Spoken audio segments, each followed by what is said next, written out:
امروز روز مهمیه. بگی چرا؟ چون میخوام به شما کمربند مشکی بدم، به اونی که بیشتر تمرین کرده.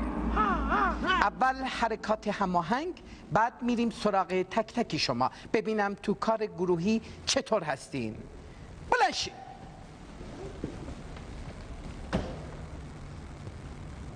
باید یک جور حرکت کنین، 1 میلیمتر هم این بر اون ور نشه. فهمیدین؟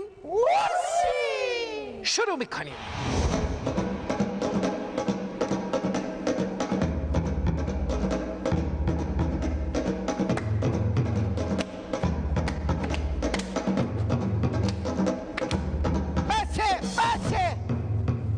بسه.